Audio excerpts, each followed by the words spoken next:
We know who tomorrow's starter for the Oakland A's is going to be. Number 52, freshly called up Mason Miller. I mean, this is amazing. Here's his season so far. 1 start in Double-A. Oh, yeah, his first ever Triple-A start. He just did that. He did it really well with the Las Vegas Aviators. 5 innings, 11 strikeouts, no free passes. He was throwing a ton of gas. Here's the GM David Forst and skipper Mark Kotsay on Mason Miller. We talk a lot about young players and prospects forcing their way here. I watched every pitch Mason threw in Las Vegas the other night, and if that's not forcing your way here, I don't know what is. Look, he is inexperienced and he is young, and he will have ups and downs, and I'm not here to say that this is going to be a straight line up for the rest of his career, but he's incredibly talented, and a number of factors made it so that he's the right guy to be here tomorrow and start the game. So how much was it necessity and how much was it rewarding him? Look, it's always a balance. I mean, this is more art than science when you think about when is the right time to promote guys, and we don't always get it right. I mean, guys don't always come here and stick for the rest of their career. But again, he went out and made 2 starts, 1 in Midland, 1 in Vegas, and absolutely dominated, and proved that if there's more development to do, it's worth it to take a shot of him doing that here. Are you guys looking at this as a spot start, or is he going to be in the rotation going forward at this point? He's in the rotation for now. The stuff is real, the velocity's real, the breaking ball is good, and the fact that in AAA he went there and threw strikes, dominated the strike zone, and really had that much success was, impressive. How do you guys plan to adjust the rotation with Mason joining?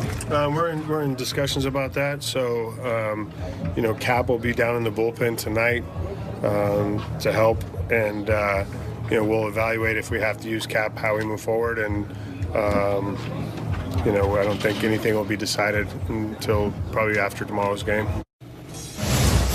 So for those of you who want a little bit more on Mason Miller, he's the A's number 3 prospect in the organization. He was a 3rd-round pick in 2021 from Gardner-Webb University in Boiling Springs, North Carolina. As he told Matt Kawahara here, I'd like to think I thought I was good enough to get here sooner than anybody expected, but I think even I'm a little bit surprised how fast this was. But I'm going to take the opportunity and run with it. So I'll tell you this about the A's. They've always been great at finding talent and bringing them up at the right time. Let's hope this is the case of that. I really like his statement right there. Yeah. That says a lot about a young player who believes in himself. There's an old saying, you stay ready, you don't have to get ready.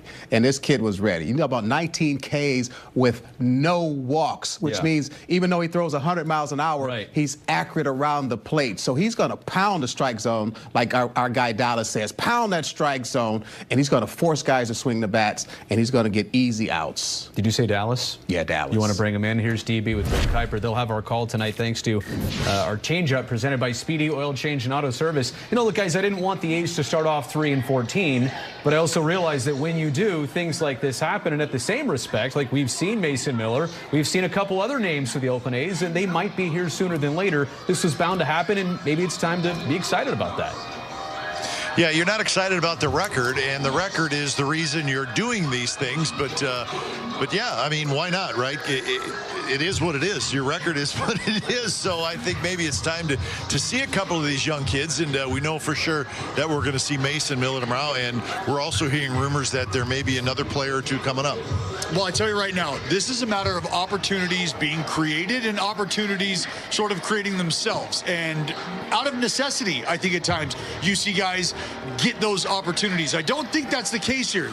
The numbers tell you what they are. The dominance has been on display. And when you've got the right set of eyeballs in the stands watching those outings, that matters. So I think when you talk about the assessments and everything that's gone on, they have a really good idea of what they're looking for out of this young man. Dallas, when you see the video of him, like in that start in Las Vegas, what do you see?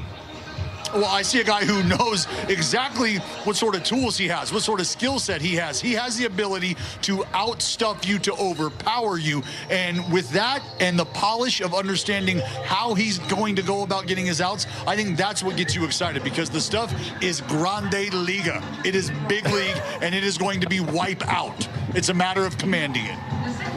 And Bip, he's not the only one in line, probably in the near future, if things continue, right? The A's have some players in Double and Triple A right now. And I think the guy said it well. When you're 3-14, you've got to start bringing guys up and give them an opportunity. Things are bound to happen. Guys, have a great call. See you back in a bit.